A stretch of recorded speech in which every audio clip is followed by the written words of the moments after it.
बिहार में 8 सीटों पर मतदान होना है और बिहार की इन 8 सीटों पर जो मतदान होना है इसमें पटना साहिब, पाटलिपुत्र, नालंदा, आरा, बक्सर, सासाराम, जहानाबाद और काराकाट हैं, जिसमें से सबसे महत्वपूर्ण सीट अगर देखा जाए तो कुछ एक ये सीटें निकल सकती हैं, जैसे कि पटना साहिब जहां से कि रविशंकर प्रसाद उम्मीदवार के तौर पर हैं, पाटलिपुत्र जहां से मीसा उम्मीदवार के तौर पर लालू प्रसाद यादव की सबसे बड़ी बेटी, और उसके साथ साथ जहानाबाद और काराकाट यहां पर कांटे का मुकाबला है।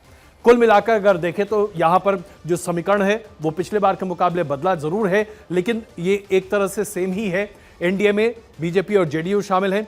39 सीट्स एनडीए के पास 53.25% वोट शेयर के साथ, आरजेडी और कांग्रेस को एक सीट मिली थी 2019 में 30.76%, लेफ्ट 2.21%, कोई सीट नहीं मिली थी। अब ऐसे में जो सीटें हैं ये सभी सीटें एनडीए के पास थी, यानी कि आरजेडी और कांग्रेस कंबाइन के पास इस बार के मतदान में जीतने के लिए बहुत कुछ है, खोने के लिए कुछ नहीं है। अब यहां पर जो लड़ाई है वो स्पष्ट हो चुकी है, एक तरफ आरजेडी और कांग्रेस, दूसरी तरफ भारतीय जनता पार्टी और जेडीयू। इस पूरे गेम में सबसे बड़ी बात क्या निकल कर आ रही है, आज सवालिया निशान जेडीयू के प्रत्याशियों पर बड़े पैमाने पर खड़ा हो रहा है, क्योंकि जो जमीनी रिपोर्ट निकल कर आ रही है वो ये बताती है कि जेडीयू के प्रत्याशियों को लेकर और खुद नीतीश कुमार को लेकर जबरदस्त एंटी इनकम्बेंसी है। क्या भारतीय जनता पार्टी ने 16 सीटें जो जेडीयू को दी ये उनके लिए भारी पड़ेंगी? इसका जवाब 4 तारीख को मिलेगा, लेकिन जमीन से जो रिपोर्ट निकल कर आ रही है वो ये कहती है कि जेडीयू को लेकर और खास करके नीतीश कुमार को लेकर एंटी इनकम्बेंसी बड़े पैमाने पर है। जातीय आधार पर बड़े पैमाने पर इस बार बिहार में मतदान हो रहा है। दरअसल बिहार ही वो सबसे पहला राज्य है जिसने जातीय आधार पर 2024 में मतदान की प्रक्रिया को हवा देनी शुरू की है। लालू प्रसाद यादव ने अपर कास्ट वोट बैंक में भूमिहार वोट बैंक को बड़े पैमाने पर साधने में सफलता हासिल की है, और इसके साथ साथ प्रधानमंत्री नरेंद्र मोदी का चेहरा बहुत ही एक्सेप्टेबल है। लाभार्थी वर्ग जो बिहार में है बड़े पैमाने पर प्रधानमंत्री नरेंद्र मोदी को मानता है, सम्मान दे रहा है, लेकिन बड़े पैमाने पर नीतीश कुमार से नाराज है। इसका कितना खामियाजा कैसे होगा यह समझ पाना अपने आप में उतना आसान नहीं है, 4 तारीख को समझ में आएगा।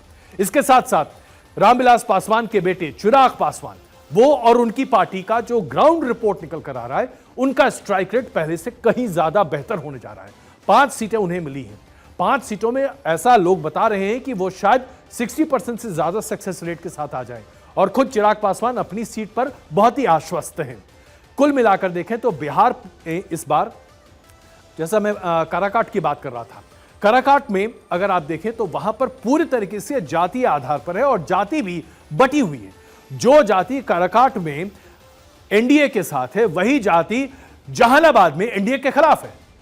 तो आप इस तरह की जो देखेंगे, मैं जातियों का नाम नहीं लेना चाहता, इससे बहुत सारी चीजें स्पष्ट हो सकती हैं, लेकिन जाति भी इस आधार पर वोट कर रहे हैं कि ये कैंडिडेट मेरे लिए यहां सुटेबल है इसलिए इसको वोट करो। वही जाति दूसरी पार्टी को अगले कॉन्स्टिट्यूएंसी में वोट कर रही है, यानी कि हर कॉन्स्टिट्यूएंसी में हर उम्मीदवार पर लोग अपने आकलन के आधार पर वोट कर रहे हैं, और यह बिहार की राजनीति का एक सबसे अनोखा अंग है जो पहले तो देखने को मिलता था लेकिन 14 और 19 में देखने को नहीं मिला। बिहार पर एक छोटा कमेंट दीजिए आपका,